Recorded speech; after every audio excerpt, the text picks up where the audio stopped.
So I'm just saying, you know, I'm not a lot of suggesting- things can I'm not- qualify for a house. I'm not talking about structural integrity. I'm talking about, well, I am kind of from a spiritual standpoint. I'm not talking about from a literal standpoint of structural integrity. I'm talking about what does a house require ordinarily? It at least takes, what, 3 walls and a roof? 4 walls, a door, and a roof? Good foundation. What if it's an adobo type, a round one? How many She round just likes adobe being houses difficult. have you actually encountered? I mean, There's silos. HGTV. H- You can build a house in a silo. Igloos.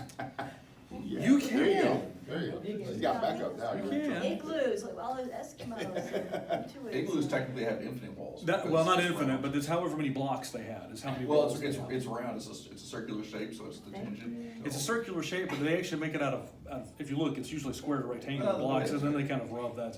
So it's actually it's a very extensive polygonal There we base. go, okay, that's fair. With no actual roof, the walls just kind of seal over you, so. Yes. This is where you meant to go. Not an I think we're gonna African, jump to the point. an African sparrow may be, but not a European swallow. An African swallow may be, but not a European swallow. Exactly. A house requires walls, a roof, a door, preferably a bathroom, because we live in the western, hemisphere. Preferably electricity, which is a lot of different cable, or at least, direct TV or something like that, where you can get that, which has its merits, because when I lived at Muscle Shoals and the tornadoes blew through everything and knocked out the power to like everybody, they knocked out the cable to everybody. Because they knocked out like Comcast and AT&T and all that kind of stuff. But we had power, and so we actually were online back for DirecTV within minutes, because as soon as the power came on, the satellite caught the signal, and we were good to go. We had people calling us wanting to know if we were okay. I'm like, oh yeah, we're good. We're watching the weather on here. You have the weather? Yeah, because, and so, there are merits to that sometimes. Again, an African swallow may be, but not a European swallow. That's my point. So, There you go. I think, though, that it kind of comes back to this idea of the house, okay, and the rock, all right? The house is all of this, right? He's gone into a lot of different details. Worries one, how you manage your money, whether you're going to fast or not, how you're going to pray more than once. Don't worry. Seek first the kingdom of God and His righteousness, and all these other things will be added to you. Where you store your treasure. Where you store your treasure.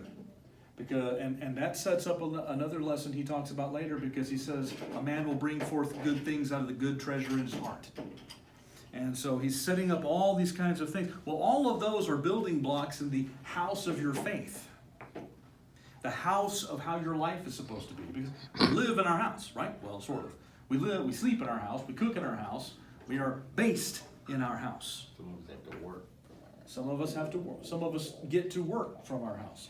Have to work. So some of us have to work, but get to work from our house. So the house, though, is more complex than just any of the one blocks or even the one wall. And so he's ending the statement with all of this together. All of this taken together is great if it's built where? On the rock.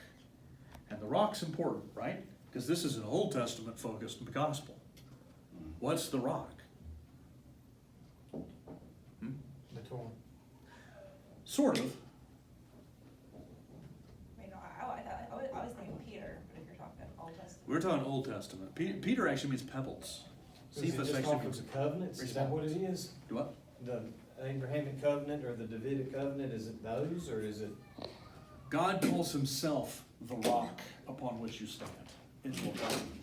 Jesus said, actually Paul talks about Jesus being the rock that followed the Israelites in the wilderness. The rock from which the water came when Moses struck it. And so there's this idea of the rock being this solid thing, because in antiquity, what was going to last the longest? Stone. Still does, for the most part. So if you're going to build your house on a firm foundation, it needs to be built on the rock. And the rock is God, who is revealed through Jesus. And he's finishing everything up with all these teachings that I've told you, most of which are practical, do this, don't do this teachings. only matter if they're founded on the rock.